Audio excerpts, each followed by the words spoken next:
You're watching Pyro Media Network.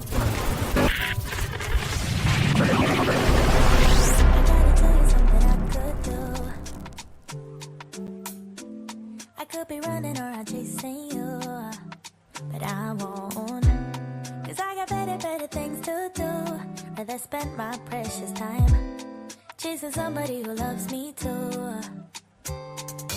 If I got $1 for every time you slam the door, I would be the richest girl alive, life.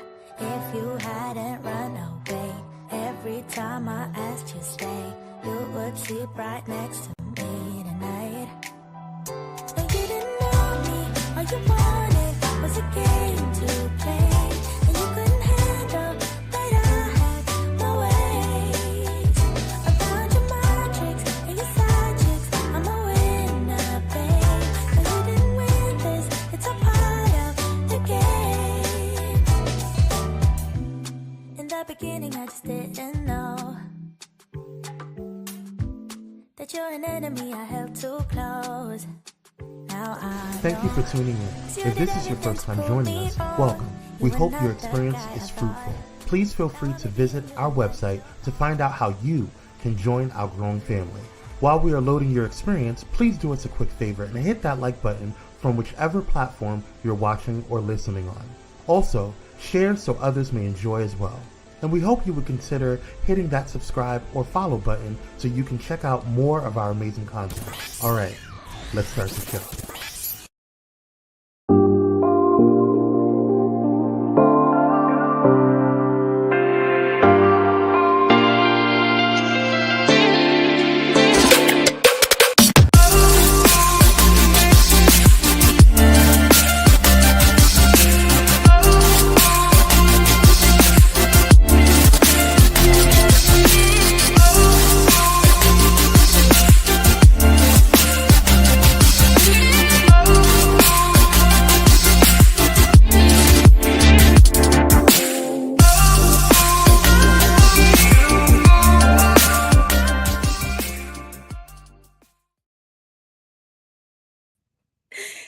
Hey, happy Friday, Junior, for all of those who celebrate.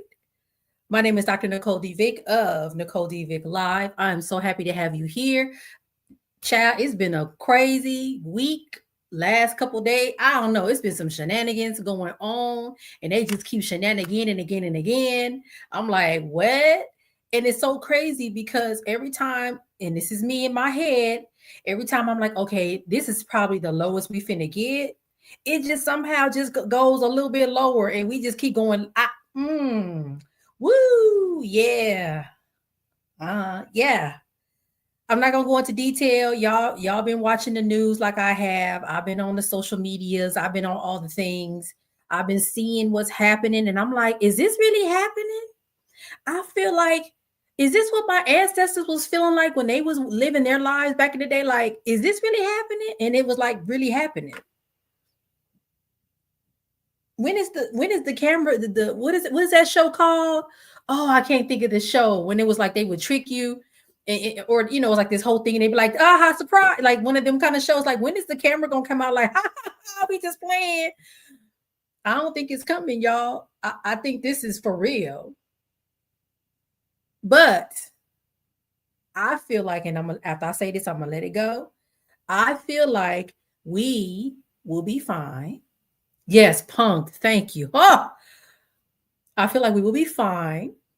We will continue to push through because that's what our ancestors have always done, and we will continue to do, right? I think that's the interesting thing about this now, living through it. It's kind of like, meanwhile, we boots on the ground, we doing other things because like we already knew what was finna happen. We was trying to tell the rest of y'all wasn't listening.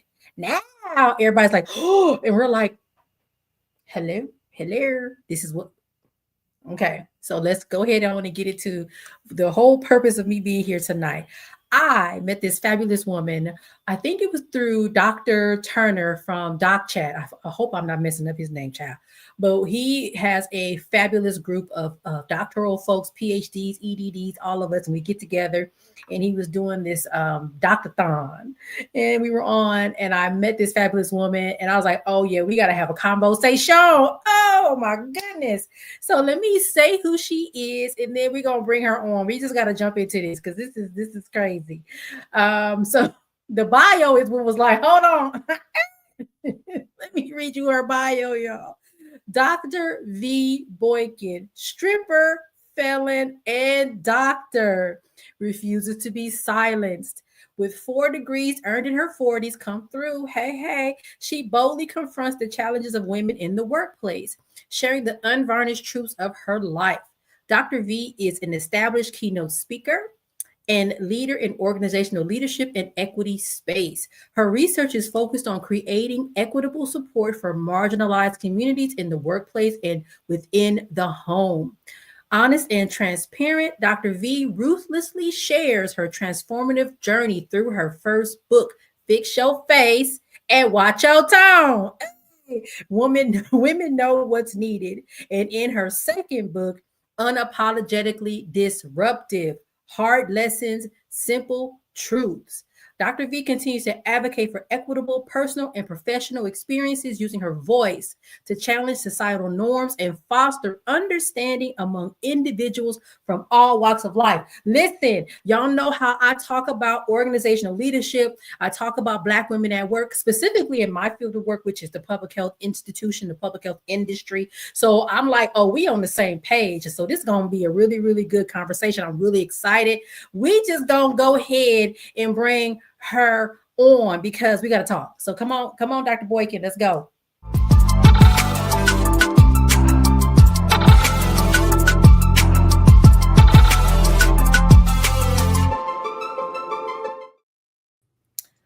Now, come on now. Is it 2 Black women doctors? There's less than 4% of us. We've got to be like representing at least 0.5% right here, right? In the same space at the same time. I'm like, this is amazing. And actually aligned on the same page about organizational leadership, workplace, workforce development, Black women at work. Like, I think these are things I talk about a lot. So to see that you've literally written books about this concept, I'm excited. So okay, first of all, back up. This first line of this bio, you got to explain yourself. Stripper, felon, author, and doctor. We got to talk about that. And before you do, what I want to say is, I often say that we have a secret sauce. We're smart, right? We go to school, we get the degree, yes. But that lived experience is also like that seasoning that goes in that sauce that gives us that extra leverage. So yes, come on, explain that first line of that bio, please. Yeah, I mean, it just was my life experience. You know, not all of us made the best decisions. We typically make the best decisions we can in the moment that it is with the information that we have. I didn't make great decisions.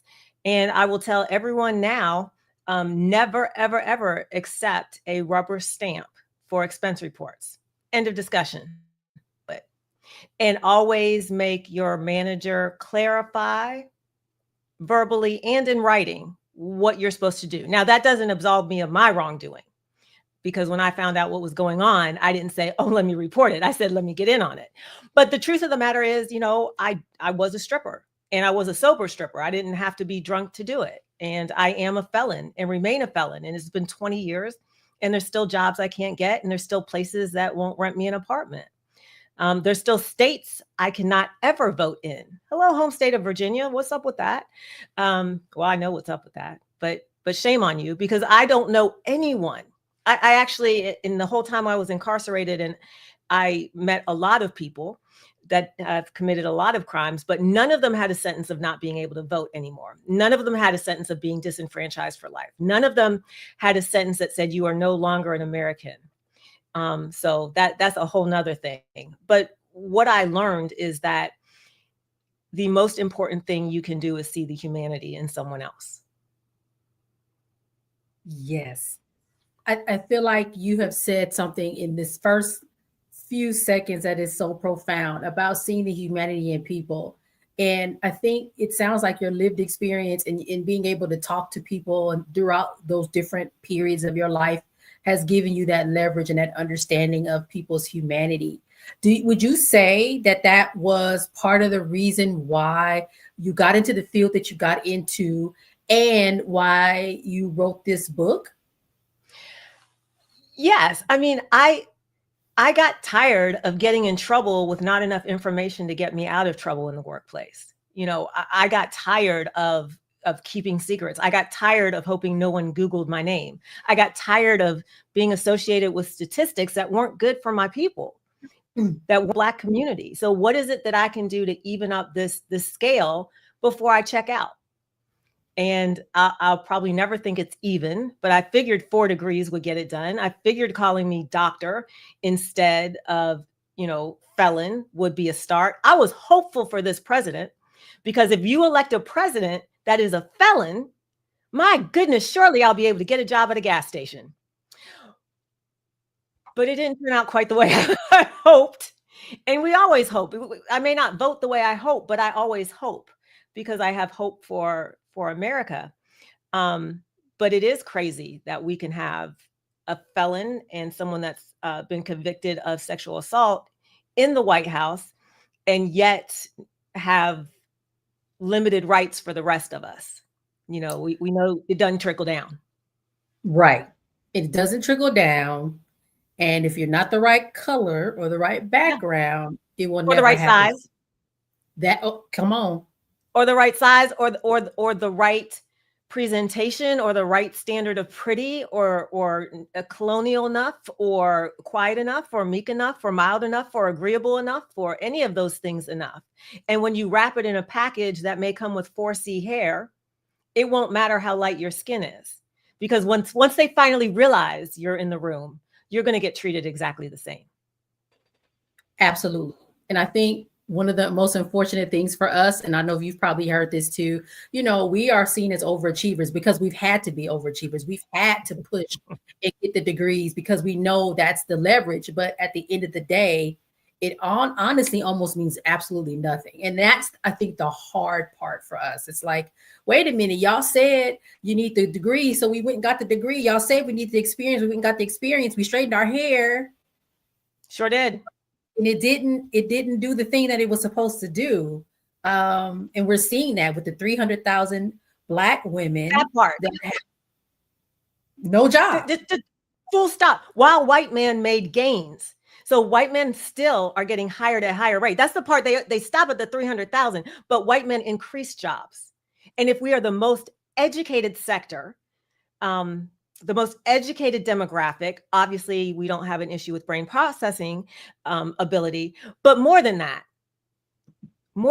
we have overeducated ourselves just to achieve parity, just to achieve equal. Right. And, I was talking to someone the other day and they said to me, I was part of this interview process and they were a younger white female. And they said, I was a part of this interview process and the person that is a supervisor in the room, this Black woman was clearly qualified, but the supervisor kept saying, I can't quite put my finger on it, but there's just something that's not the right fit. And when white allies ask me, should I give up this management job for a Black person? Should I give up my job for a person of color? I say no, absolutely not, because that younger white woman was in the room and able to say, no, there's nothing missing. And no, the undereducated white male who's 20 and this is the first, no, they shouldn't get the job. But what had happened if that white woman wasn't in the room to support the only other Black woman in the room? We lose every time. We lose every time. So we need our allies. And we also need jobs and to be compensated fairly and to have other Black women surround us because we know that is the one thing statistically, Harvard did a study, that allows us to excel in the workplace. More of us around us. Absolutely. 100%. I'm going to give you one question and then we got to go to break. We didn't. This has been going so well. I'm like, wait, oh, shoot. Was there a particular moment or experience that made you realize this book needed to be written now? Yes. You said one question. Yes, the fact that what the was noise, it? the noise in my head, that's why I write. The noise in my head, the screaming of the injustices, the times I didn't say the things I overlooked, the things I let other people go through without saying anything. When that gets so loud, I tell the truth, and it happens to be on paper. Yeah. And I think I will say this, and then we'll go to commercial. I think that is our most powerful tool, because let me tell you, something happened to me at work that was just so egregious. And I was like, this is insane. And I was like, you know what? That's all right. Let me switch my dissertation problem of practice. I'm going to switch it all the way around, and I'm going to study this thing. And now I'm going to get this research done. And so it can validate what I'm experiencing. Because I was like, I know I'm not the only one. And I wasn't. That's and right. so it's like, that's fine. Y'all going to do me like this, but I'm going to use it. I'm going to channel it for something else. And I think that is our most powerful tool, to have those opportunities to publish, to share, to write, to talk, to speak, and and put it out into the universe. So we're going to go to break, and then we're going to come right on back.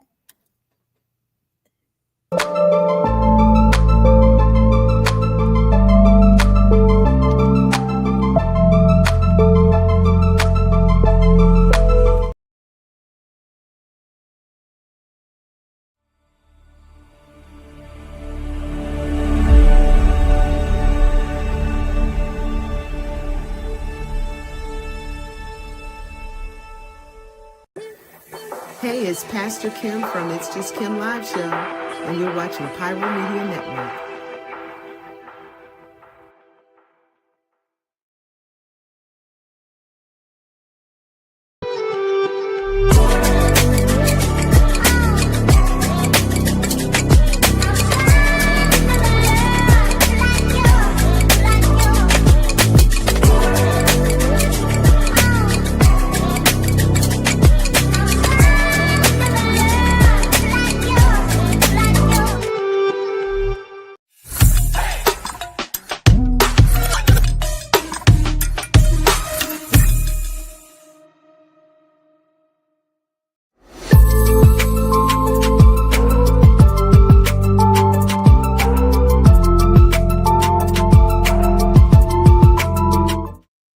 And we are back. I'll be back here dancing to the music in the background.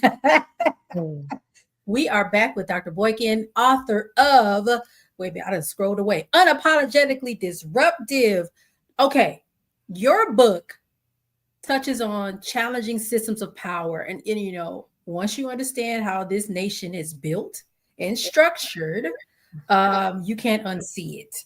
And so, what do you hope readers gain from that message about challenging systems of power?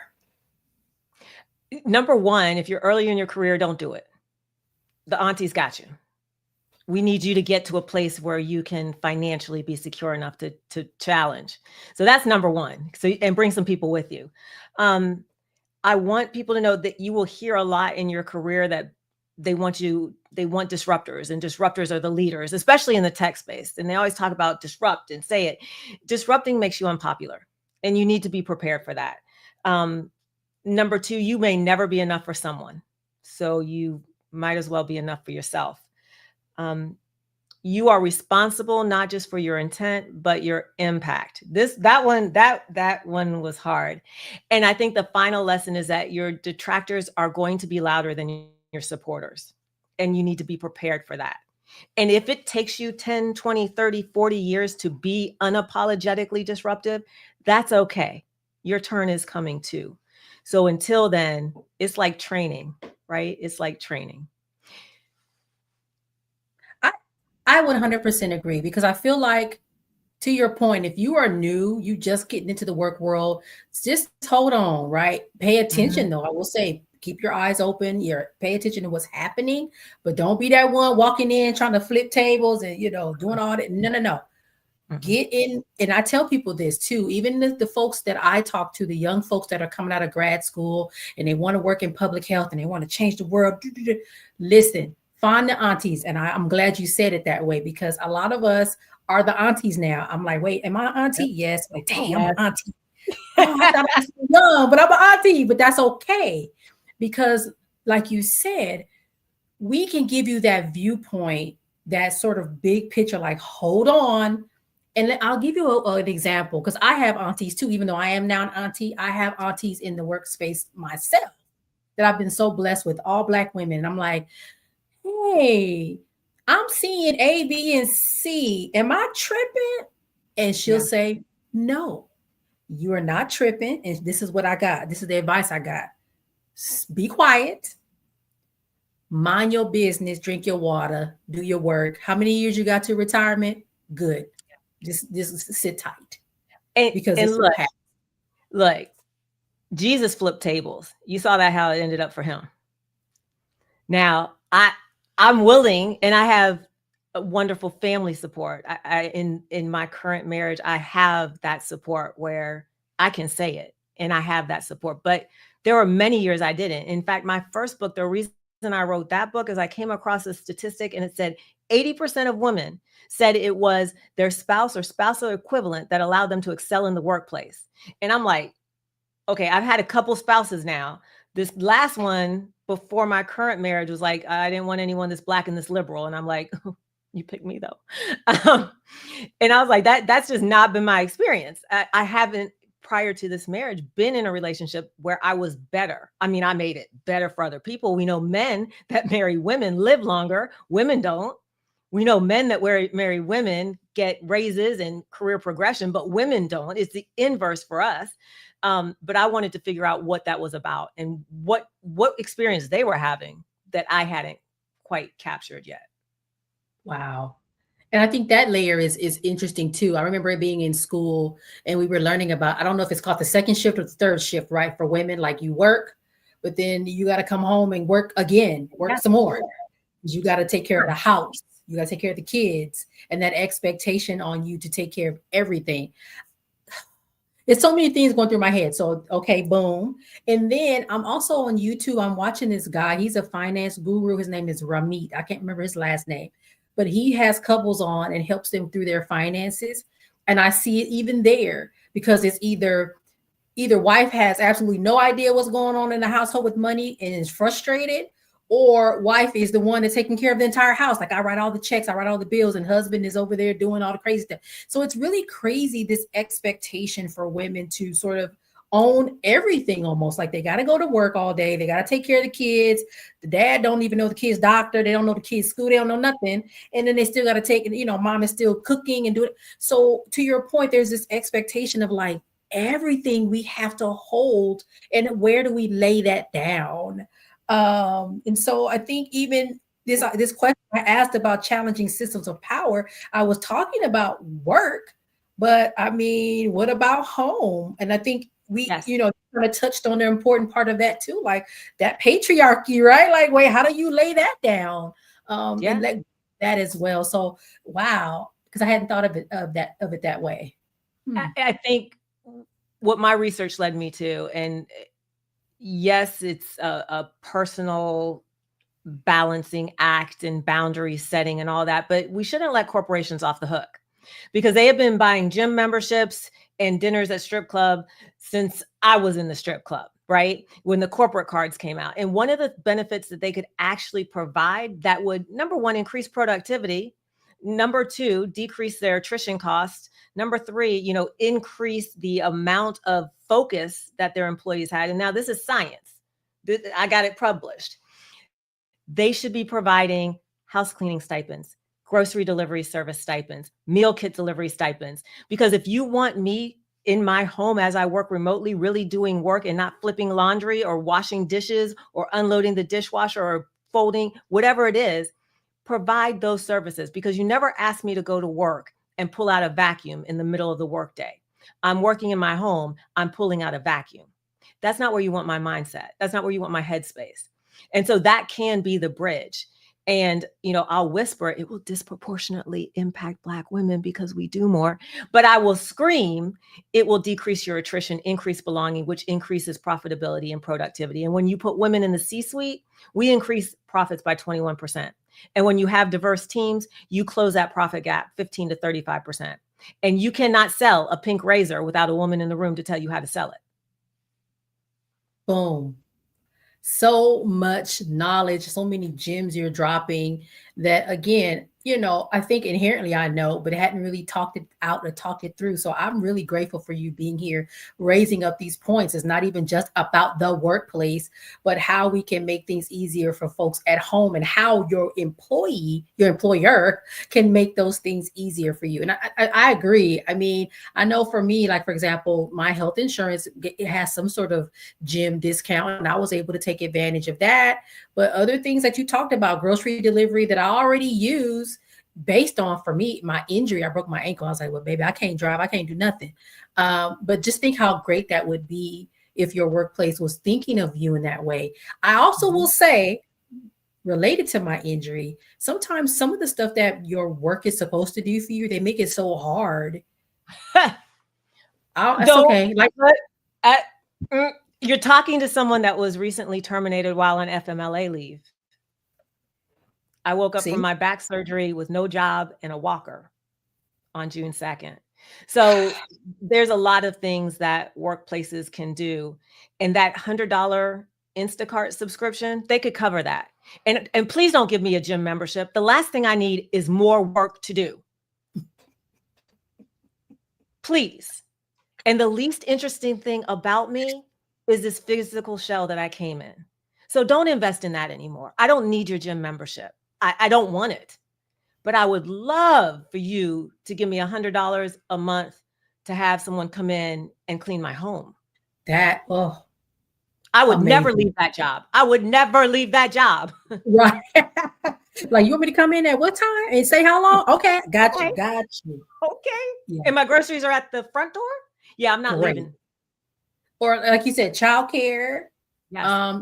Side note, is it New Mexico that's making the state of New Mexico making childcare free? Like, stuff like that is what makes communities healthier. So, you know, again, I have that public health. That's a public health thing. That would be, that's amazing. Universal basic income, stuff like food delivery. Those kinds of things are the things that make communities healthier. And folks feel less stressed. They can contribute more. They're innovative. They're open-minded. They can do the work. So I agree with you on that.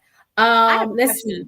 Because this is your area of expertise. I know we're supposed to talk book and stuff like that, but you know, when I was on food stamps and Vick and broke and poor, if you would have told me I could have had food stamps for 2 years, 3 years, 5 years, 1 year, no matter where I worked, and I could actually get ahead, I would have actually gotten ahead.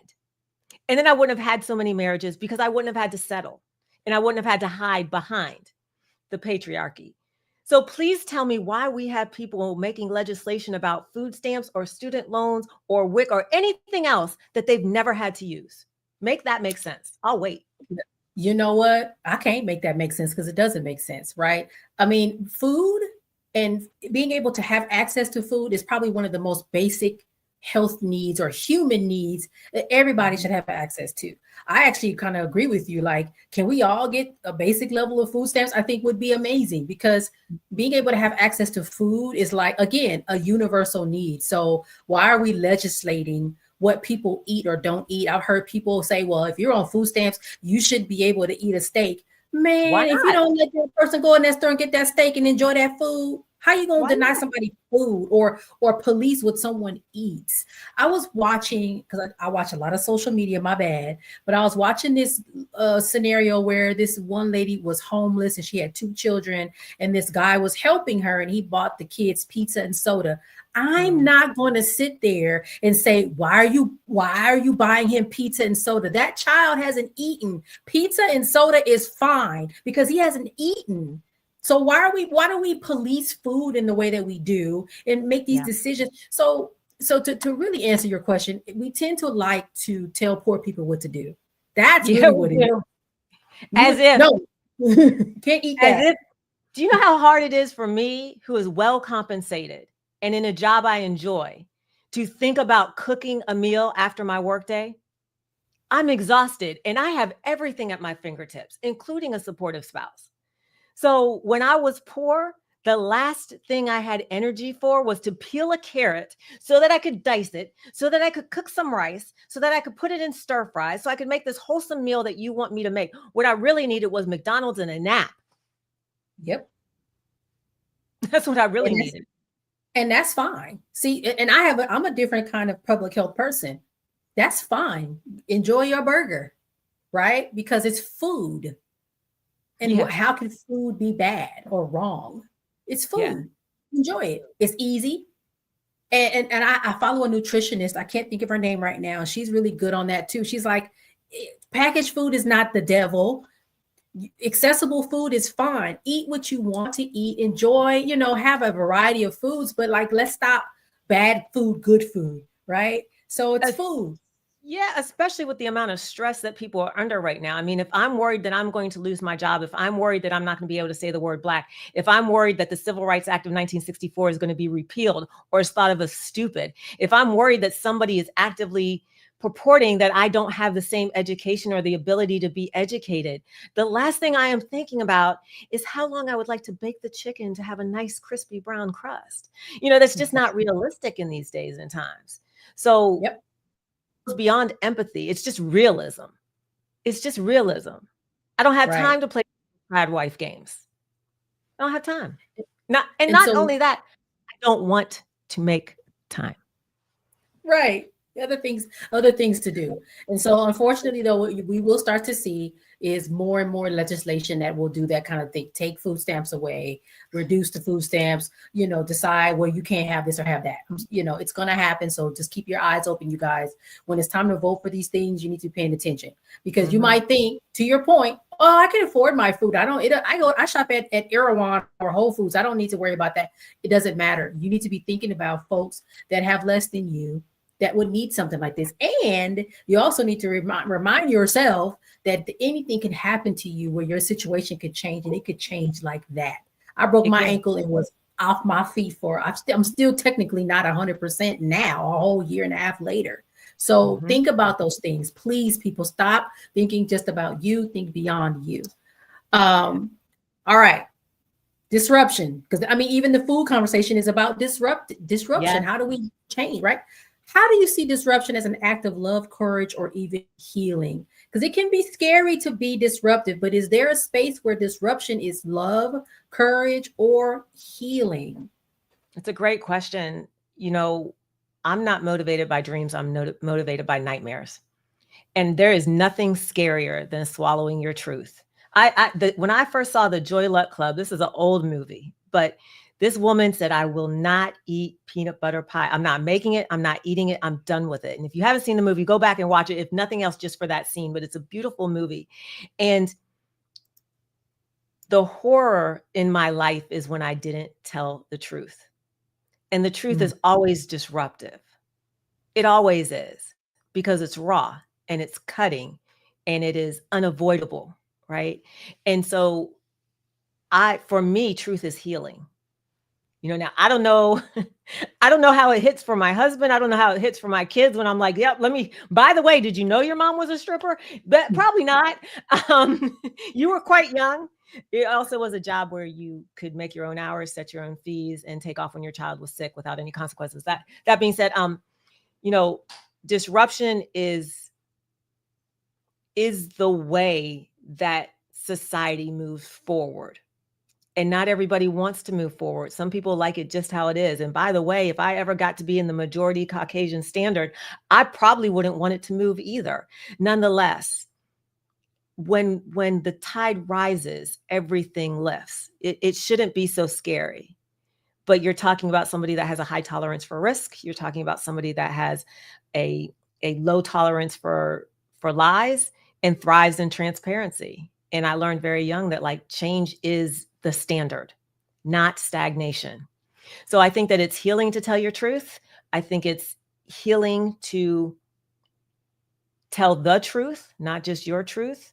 And I think that there's no nightmare greater than keeping silent. Absolutely.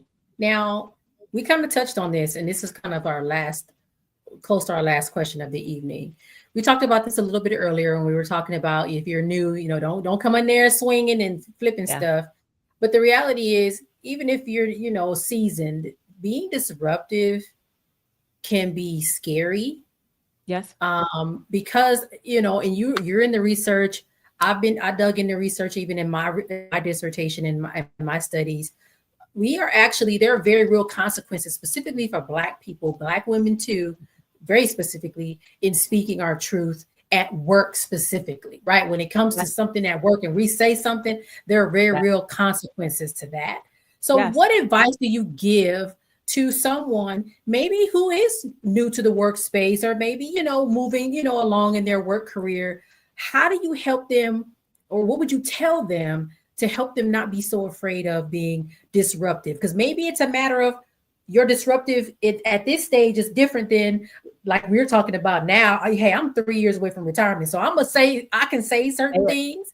So maybe it's that. But what would you tell someone who's like, ooh, what would you tell? I mean, I'm 51, and I, can definitely recall situations where I know of people that have reported that they perhaps didn't see brown and Black people getting promoted in the same way as their white counterparts, and might have dared to write that down in very short succession after found themselves without a job. And this would be somebody highly educated, highly qualified, and highly experienced. All of a sudden, they're out of favor. So there's definitely a reason for fear.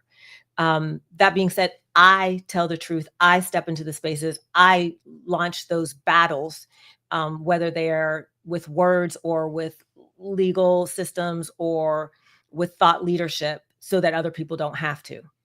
And what I would say is, don't write checks you're behind can't cash. That you will experience wrong. You will experience prejudice, bias, probably racism, overt and covert. You will think that you are going crazy. You will think that maybe you didn't see what you just saw. You need to talk to your family, and you need to talk to your bank account, because if you can't afford, you don't do it. And it's just that simple. And be careful with that anonymous. If it's an anonymous survey, anonymous reporting, there is something going on in the culture that means that they had to create this pipeline of anonymous reporting. So anonymous is never anonymous. If you are going to report something anonymously in writing, run it through ChatGPT and say, make this not my writing style, so they can't connect you. But do only that which you can afford. You are not required to fix all the wrongs of this world. Neither are you free to abandon that work. So it is a fine line. There is no cookie cutter answer. But if you have a specific instance, I'm on LinkedIn. I answer my LinkedIn messages, and we can talk it through. But what I would tell someone young in their career is watch how the aunties navigate and decide if taking that stand is worth your job, not in principle, but in practice. Yeah. And I think that's very real. And again, I think there's other ways to do things to be disruptive. Hey, start a blog, write about it. You can, anonymous. Anonymous blog. Maybe get maybe there's other colleagues in your workspace that are going through the same thing. Y'all get together and y'all talk through it, process it, get some, figure it out. So I think you're right. There's ways that you can do things that are, short of, standing up and be like, hey, you don't have to always do that. Oh, normal, right? Blind. You're right. The app Blind. You might find community on the app Blind, where people go and talk about what really is going on in a company. You might want to check that out before you are hired at a company, but when you need a job, just get the job. It doesn't have to be perfect. It has to be paying. 100%. All right. Where can people find your book? How can they get in touch with you? Yeah. Let us know. It's very simple. It's Dr. V. Boykin everywhere. drvboykin.com. It's Dr. V. Boykin on Amazon. It's Dr. V. Boykin on YouTube. It's Dr. V. Boykin on LinkedIn. I do answer LinkedIn messages. I do genuinely care. It's not just lip service. I've probably been through it or want to support you going through it. So please check it out and reach out. And if you read the book, I really want to know what you think, because everything in it is true, unfortunately. And I want to know how you feel it. I want to know how it hits for you. Yeah. I so appreciate you coming on tonight. And again, I think we talked about it. We're the aunties now. We have enough experience and have been through some things. Y'all, if you are new in your career, pick up the book, read it. It's going to be some gems in there for you to better help you navigate the workspace. If you have questions, she just said her LinkedIn DMs are open. Have a conversation, get somebody, talk to somebody. Don't just be going up in here doing, we're trying to help you, because we know it's about to be a really rough time in this economy right now. Keep your job, okay? Because you're going to need it to buy your groceries and your rent. And we ain't got time for no shenanigans. So take care of yourselves in the workspace. It can be really rough for us, but keep your eyes open, keep your head on a swivel, as they say in the hood. True story. True story. And look, your principals don't pay for those packages. So keep your job, for real, what she said. Absolutely. And I mean, if you feel like you need to leave, make your plan to leave, right? But don't just be willy-nilly, I would say, for sure. I thank you so much for coming and joining me. I'm gonna have to have you back. We got to talk some more, because again, I think we have so much in common as far as the work and the commitment to our fellow colleagues in the workspace and helping them live better lives as they navigate work. I think we need to have you back. So whenever you want to come on back through, let's do it. For sure. It's been all right, y'all. Thank you so much. All right, y'all, you know where to find me on my website, www.nicoledvick.com. All the things are there. My podcast episodes that I've been a guest on are there. My books are all up in there. Sometimes I put my nail designs. You see my little fingernails. I'll be real cute with the nails. But those are my books. My first one, Pushing Through, Finding the Light in Every Lesson. Second one, Push Through 52 Weeks of Light in Tough Times. And the latest one is an anthology called Triumph in the Trenches. And it's a guide. It's like the Green Book, but for Black working people. 22 authors have all contributed their lived experience to help you figure out how to navigate the workspace. So as you can see, we really are concerned about Black people at work, because you see what happened, 300,000 Black folk out of the workforce. We need to figure out how to survive. All right. Follow me on social media. I'm on LinkedIn. I'm on Instagram, kind of, and I'm on TikTok, kind of, but mostly on LinkedIn. Next week is my birthday, so I'm going to take a little break and play a little rerun for y'all, but we'll be back. Ooh, October is going to be something. It's going to be, we got some new stuff coming. I'm so excited. It's going to be amazing. So, again, thank you, Dr. Boykin, for being here, and we're going to say bye-bye. See you next week.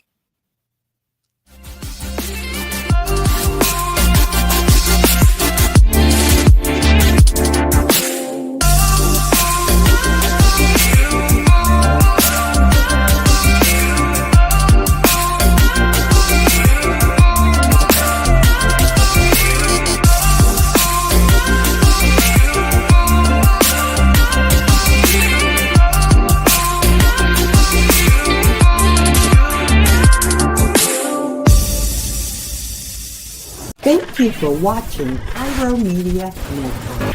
For more information, please visit pyromedianetwork.com.